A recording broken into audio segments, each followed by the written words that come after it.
Thiruvananthapuram കഴക്കൂട്ടത്തെ beer പാർലറിലെ സംഘർഷത്തിൽ പ്രതികൾക്കായി അന്വേഷണം ഊർജിതമാക്കി പോലീസ്.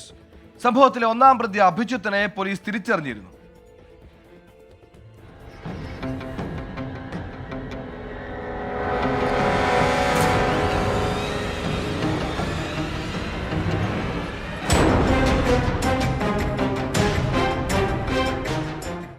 ശനിയാഴ്ച രാത്രിയാണ് പിറന്നാൾ ആഘോഷിക്കുന്നതിനിടെ കഴക്കൂട്ടം ടെക്നോ പാർക്കിന് സമീപമുള്ള ബിയർ പാർലറിൽ രണ്ടു സംഘങ്ങൾ തമ്മിൽ നടന്ന സംഘർഷത്തിൽ 5 പേർക്ക് കുത്തേറ്റത്.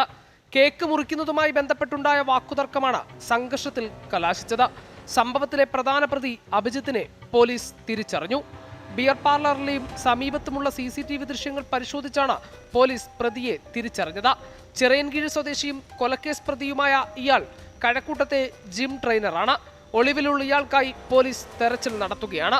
സംഭവവുമായി ബന്ധപ്പെട്ട് കഴിഞ്ഞ ദിവസം പോലീസ് 2 പേരെ കസ്റ്റഡിയിലെടുത്തിരുന്നു. കുത്തേറ്റ് ചികിത്സയിൽ കഴിയുന്ന 2 പേരുടെ നില ഗുരുതരമായി തുടരുകയാണ്. അതേസമയം അനുവദിച്ച സമയത്തിനേക്കാൾ അധികമായി പ്രവർത്തിച്ച ബിയർ പാർലറിനെതിരെ എക്സൈസ് കേസെടുത്തിട്ടുണ്ട്. തിരുവനന്തപുരം ജില്ലയിൽ ബാറുകൾ കേന്ദ്രീകരിച്ച അക്രമങ്ങൾ നിത്യസംഭവമായി മാറുകയാണെന്ന് പോലീസ് പറയുന്നു. സംഭവത്തിലെ പ്രതികളെ പിടികൂടുന്നതിനായി പോലീസ് അന്വേഷണം ഊർജിതമാക്കിയിട്ടുണ്ട്. 24 തിരുവനന്തപുരം.